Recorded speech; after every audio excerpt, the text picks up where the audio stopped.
So today we're kind of gonna expand on one of the topics that we spoke about in the first podcast. Yeah, but we're gonna kind of take a different. We're gonna mention crime, but we're mainly looking at racism in school. Yeah. Cool.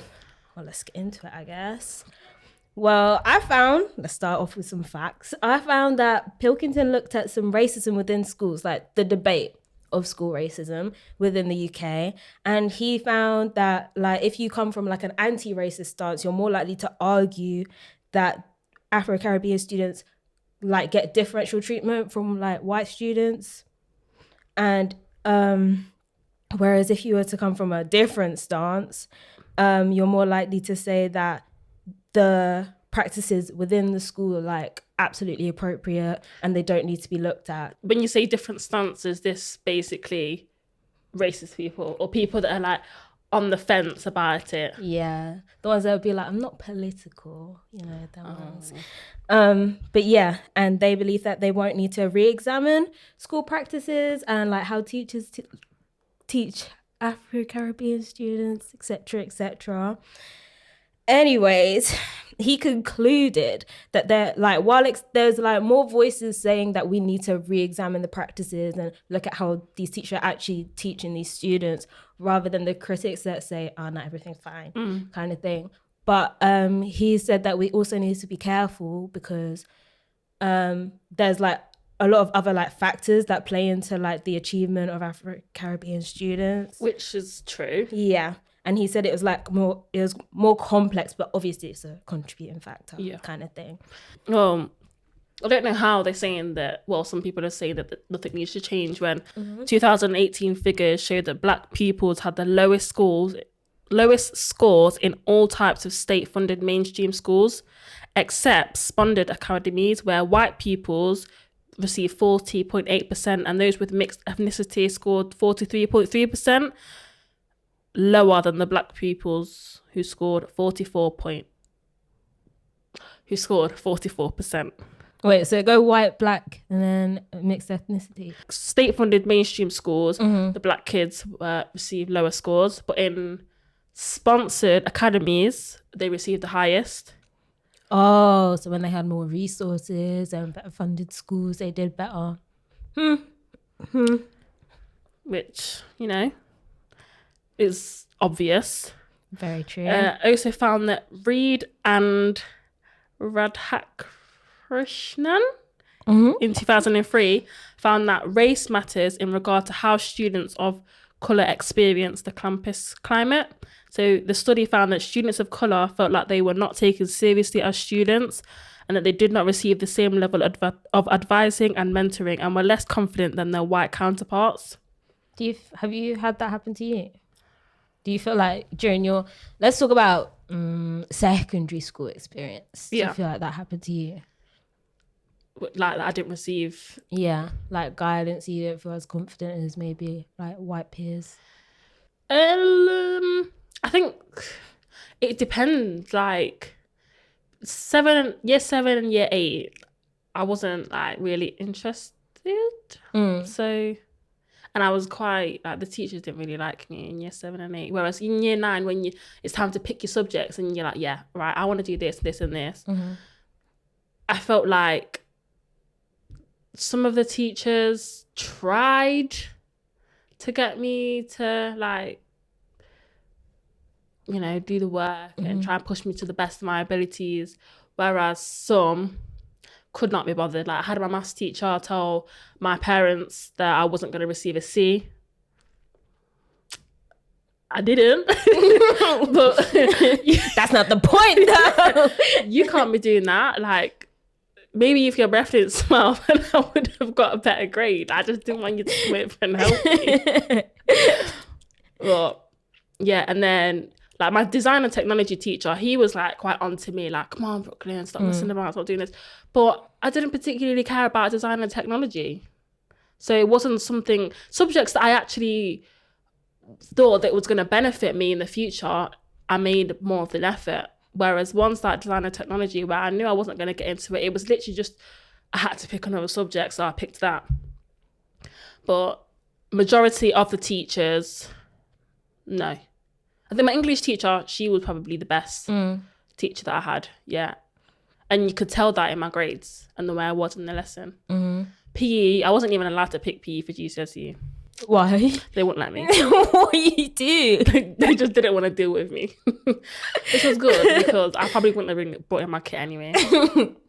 What about you? I think, I don't know. Like during school, I was all there mentally, but the teachers weren't all there for me, you know? Drop a tip. But like, there'd be like secondary school. Obviously, I went to 3 different secondary schools, but you know. 3 different? Yeah. Wow. Say from year 7 to 11? Yeah. Duh. But the last one is probably where I experienced the most racism, and I'll talk about that one the most probably.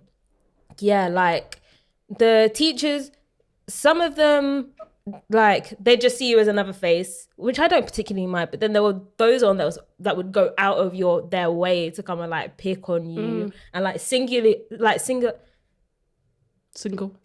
Why couldn't I say that? Single you out. They would go out of their way to single you out. And it wasn't due to like my intellectual capabilities. It was due to you look like that. You're black. Like there was no need for it. Yeah. But like there were teachers the ones that basically they don't make you feel like you're different or anything. I prefer them, and I did better in their class because you know, like when you could just sense the microaggressions. Yeah. And that they don't like you. Yeah. I had a lot of that, and I didn't do anything. They never had me before, so why they all of a sudden they don't like me? They don't know about me. We had like one teacher. She never taught me. I think she was like deputy head or whatever. She would like, so there used to be like a corridor where all the like white students would sit. Like there was like the dance kids, the drama kids, the posh kids. They would all sit in this corridor, fine, every day, fine. Nothing gets said. But now, as soon as like the black kids want to sit inside the corridor, it's, oh, you can't sit there because you look like a gang. You serious? Yeah. She didn't say it to me because I would have been on smoke. Yeah. She said that we can't wear bandanas as headbands because it looks like you're part of a gang or gang culture. But the flower power headbands that all the other girls used to wear was fine. That was okay. That wasn't a problem. Same with like, you know, black students, they tend to be more, well, not all of them, but some of them, thicker, like naturally have bigger legs, bigger bums. Oh, yeah. So their school trousers are going to be tighter, like physics. But they would still get like, oh, you can't wear them because they're too tight. But that's not her fault that they're too tight. Do you know what I mean? If it was on I don't want to say normal size girl, but if it was on a smaller sized person, they would be fine. They've got to think about these things when it doesn't look good or sound good. Well, this guy, what's his name? Okay, this guy, Joseph Salisbury, he conducted a really like big experiment looking into the racism in schools. It's very recent. He looked into the racism in schools in Manchester after Shukuri Abdi's death. I'll tell a story. She's a 12-year-old Muslim black girl who came here to the UK as a refugee from Somalia. On the 27th of June, her body was found in Greater Manchester's River Irwell. While the police were quick to deny any suspicious circumstances, Shukuri's family remained adamant that stuff didn't add up pretty much. Basically, she couldn't swim. Yeah. She didn't know how to swim, so she wouldn't go into water. Yeah, exactly. Shukuri had been severely bullied at school, and there were concerns that the school failed to respond adequately despite being made aware of the issues. Evidence heard at the inquest into her death suggests that the family were right about the false narratives that the school and the police were giving them. So after this came out, he looked into the racism at schools in Greater Manchester, and he came to one of the conclusions were about the teachers' workforce, which we'll talk about in detail. Because I have problems with some of the teachers. But the teaching workforce is why can't I talk today? It's still overwhelmingly white. They are like 90% of the teachers I had was white, 100%.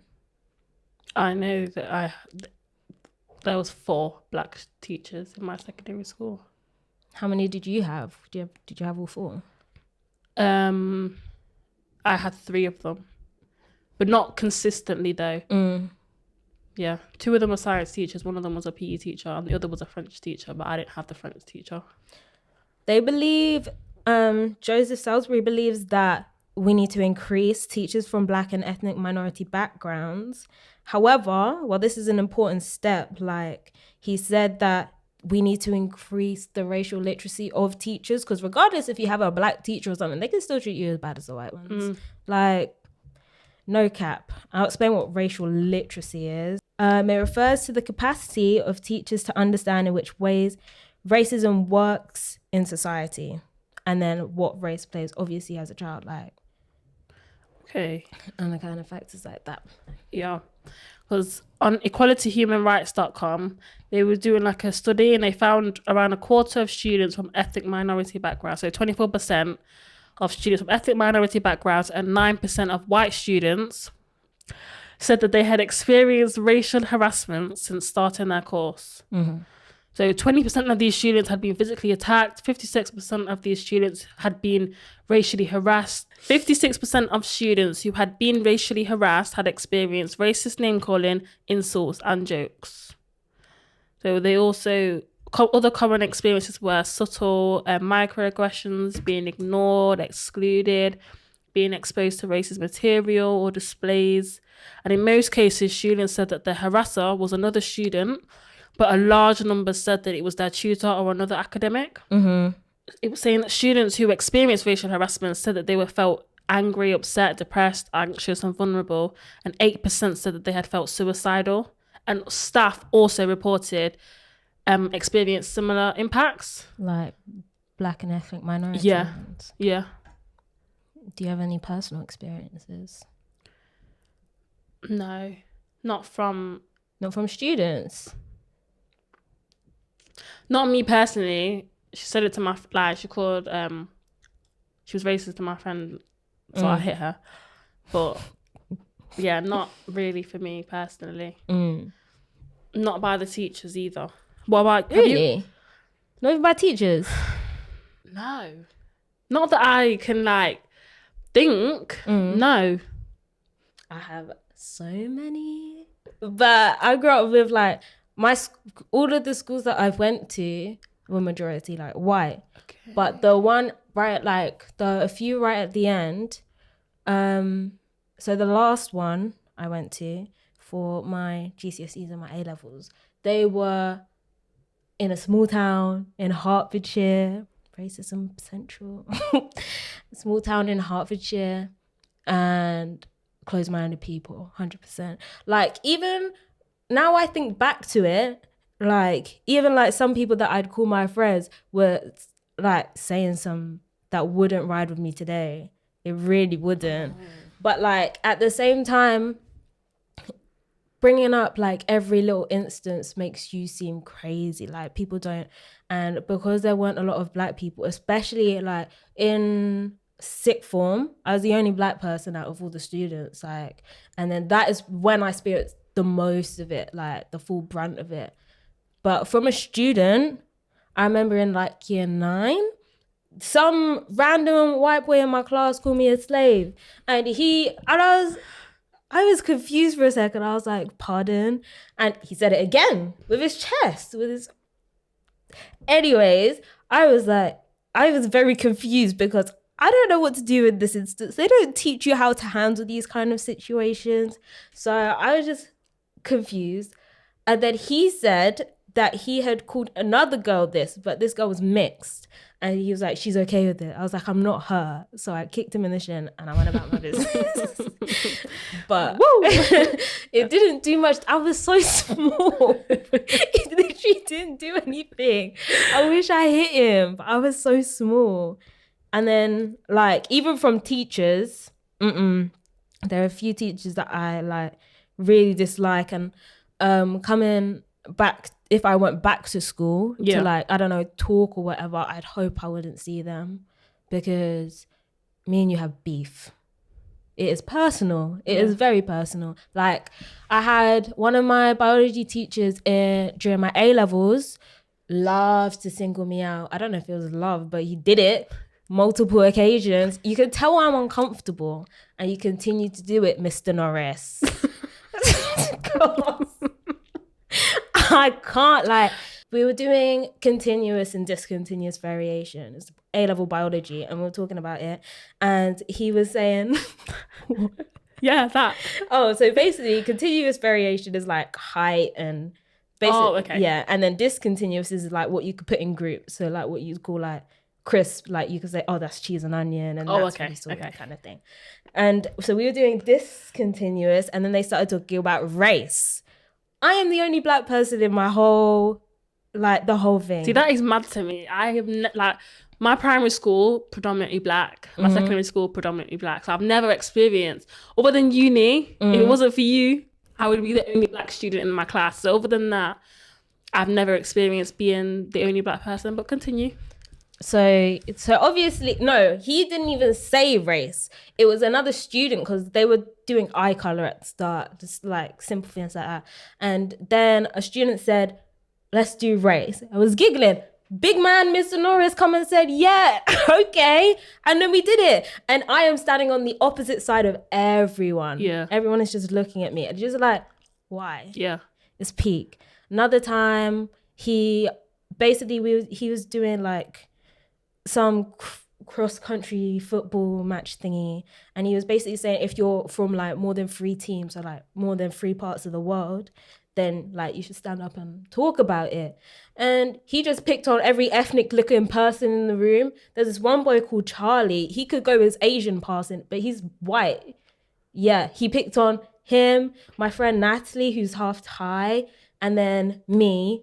And I didn't particularly think I needed to participate, because he said if you're from more than, and I just consider myself as half Nigerian, half Jamaican. That is 2 to me. Like, and he was like, no, you're part of 3. I was like, pardon? Like, he picked on me, and I knew he was going to do it. He picked on me, and I was like, pardon? Because you're from England as well.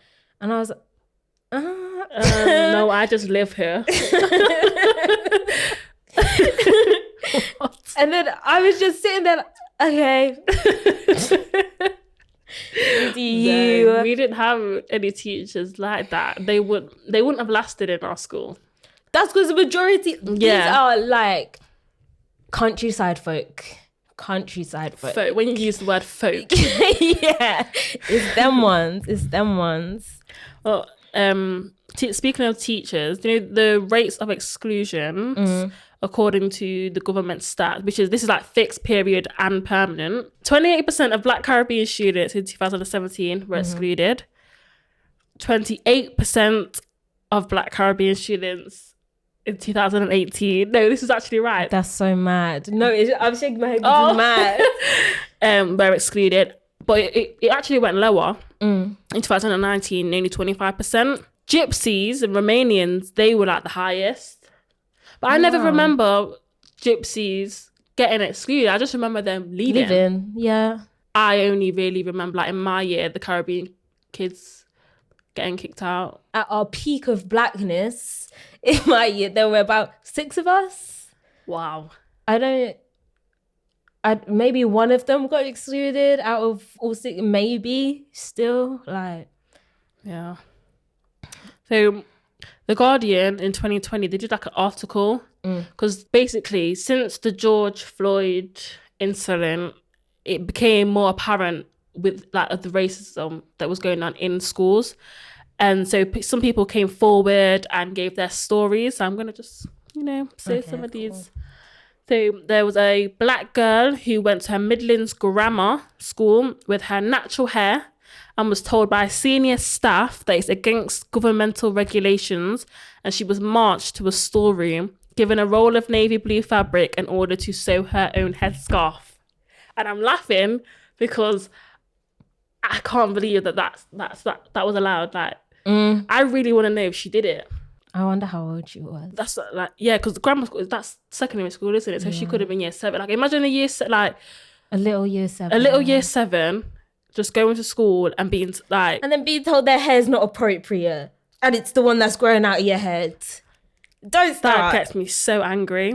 And in a different classroom, there was a teacher who put a presentation on and a slide from a Ribena ad. It was like a cartoon of a fat purple blackcurrant with like outsized features, their big lips, big nose. And he spent the next 5 minutes of the class calling the only 2 black students the Ribena boys. I have to laugh because what is going on with these teachers? Half of these teachers can get smoke. I think we should make a list. Name, number, address.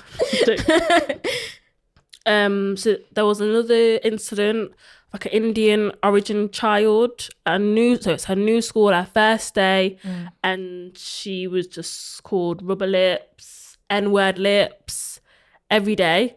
The only time it stopped was when she received the highest marks in a spelling test, and all the kids wanted to copy her. So I think that's interesting because so what? They're only recognised when they're doing something good. When they're doing better than everyone else. Yeah. Story of our life. The teacher that she did report it to, by the way, just told her to shrug it off because they'll get bored eventually. So, and they also did a poll on ITV, and it's 62% of Black Britons agreed that the education system had a culture of racism. Because it does. They really be doing that. I remember when one of my teachers told me I would fail my A levels. I was, pardon. And did you? No. There we go. Look at you now. There was also an article that examines the way African American educators experience themselves as race individuals in the school settings, and explores their perception of racial discrimination, subordination, and isolation. And so 5 African American teachers participated, and they found that they experienced hyper-visibility/invisibility, challenging assumptions, challenges to authority, presumptions of failing, and coping fatigue, which I think also relates to students. I feel like whatever profession we're going to go into, obviously we're going to experience racism. Yeah. I don't feel like it's going to subside anywhere realistically. Even like adding more black faces, it needs to be scrapped and changed. Yeah. You can't be talking to kids like that, especially like when I was in that position, I didn't know what to do, because this is supposedly a person of authority talking to me like that. Like, what am I supposed to do in that situation? Because now he already didn't like me for whatever reason. Yeah. Like, but now if I go and say anything, I am now the problem child. Yeah. I'm now like, and then he's now going to pay even less attention to me academically and then pick on me even more. And I don't need that. I don't need that stress. A-levels was stress enough. Yeah. Like, I feel like it's not really... Do you remember going to uni and them sitting there telling you, if you experience discrimination or any type of sort, then you go to this person, speak to this person, and this... I don't remember ever being told this. Even in schools, like, if there's not like a clear system to how you can report incidents like this happening, students are not going to feel confident enough to go and report it. Plus, unless somebody's outright calling them the N-word or the P-word if you're an Asian. Any racial slur. I'm going to go with that. Any racial slur, I feel like people they kind of like don't really know what to do, because we understand that it's racist, but if you're telling like a white superior that, oh, they told me that I needed to put my hair down because people behind me can't see, bearing in mind it's in a big puff, they're not going to see it as racist. They're going to see it as, well, if the students can't see, then you need to... maybe they should move. There we go. And there was also some research done, and it was basically looking at preschool teachers because they show a tendency to more closely observe Black students and especially boys when challenging behaviours are expected. Yeah, so this research was seeing if teachers had implicit biases of Black students. So basically they got them to watch a video of 4 students, a Black girl, a Black boy, a white boy and a white girl, and were told to pick out challenging behaviours that they've seen. And bearing in mind, this was a test. There was no challenging behaviours in the video whatsoever. Okay. However, 42% of the teachers identified the Black boy as being a problem child. Well, what race were all the teachers? I'm assuming white teachers because that's what they've mentioned. Yeah. Yeah. Wow. To be fair, it's mad to me. There's another article by Yolanda Young in The Guardian, and she said that in June, studies stated that Black students were 4 times as likely to be suspended as white students and twice as likely to be expelled. In September of 2016, they heard that Black preschoolers were 3.6 times more likely to receive 1 or more out-of-school suspensions. How old are you in preschool? Are you even 4? Oh, preschool? Yes. Are you even 4? Like, I'm not being funny. You're going to be suspending children for children things. Yeah. I'm not sure what they could do unless they set fire to something, but I don't think Black kids like fire like that. That's like a parent issue. You've got children that got problems at that young age. Yeah, but I don't think like all Black preschoolers will have some mad issues. I can't. I really can't. And wasn't there something where young Black boys are seen as 4 or 5 years older than they actually are as well? So they're basically already seeing them as that naughty child. Mm. Yeah.